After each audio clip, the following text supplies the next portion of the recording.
The brain is a magical organ. For us to hear sound, it does things complex and incredible, but not unknowable.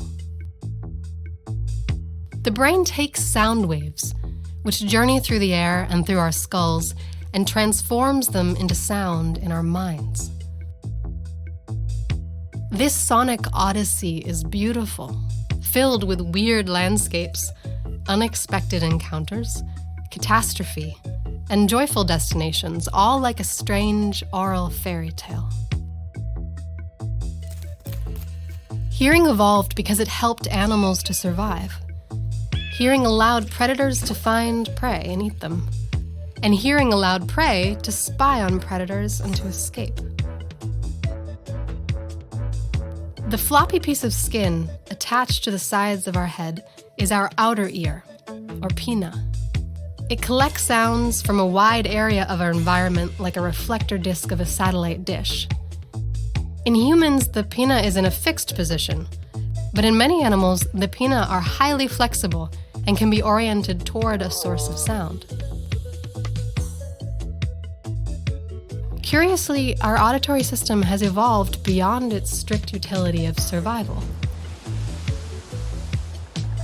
For example, music, through its perception as sound by our auditory system, evokes sensations and emotions. Sound is produced when something vibrates, causing variations in air pressure. Particles of air collide with other particles, and the wave of movement bouncing from particle to particle passes outward through the air. This is called a sound wave. And now our brave sound waves are approaching the outer ear and are truly starting their journey. Once they've entered the ear through the pinna, they pass down the air-filled auditory canal before hitting the eardrum. As the sound waves strike the eardrum, the vibrations in the air are transferred through that membrane into a series of little bones called the ossicles. There are 3 bones in this group: the malleus, incus, and stapes, also known as the hammer, anvil, and stirrup. They function to transmit sounds from the air-filled outer ear into the fluid-filled inner ear by allowing the sound to enter them through the eardrum, vibrate through them, and then exit into the inner ear via a second membrane called the oval window. The inner ear contains the sensory organs for both hearing as well as for our sense of balance. The cochlea, an important organ for the auditory process, is snail-shaped, and if rolled up, is only about the size of a pea. Inside the cochlea is the organ of Corti, which sits on the basilar membrane and below the tectorial membrane. And inside the organ of Corti are thousands of auditory hair cells. These hair cells are, in fact, receptor neurons called stereocilia.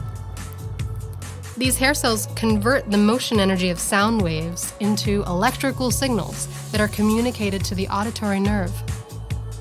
From there, the signal goes into structures deeper in the brain until at last it reaches the auditory cortex, where we consciously experience sound. To back up, when our sound waves enter the fluid-filled inner ear, they are thrust into a storm of vibrations that they are in fact creating. The basilar membrane below them is violently shaking and tossing them. The tectorial membrane above them is moving back and forth and pushing and threatening. And in the midst of this maelstrom, as they are broken apart, they spiral through the inner ear, and the sound waves finally begin to weaken. The inner ear absorbs all their kinetic strength, and the sound waves begin to realize that this will be their end. Now, finally, in the chaos of the inner ear, they disappear.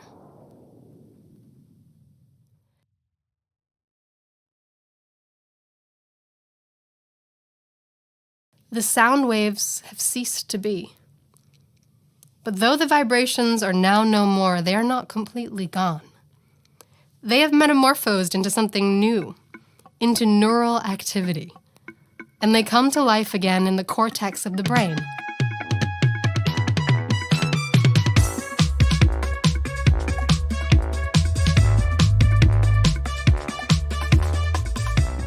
In the consciousness of our minds. Their journey is over.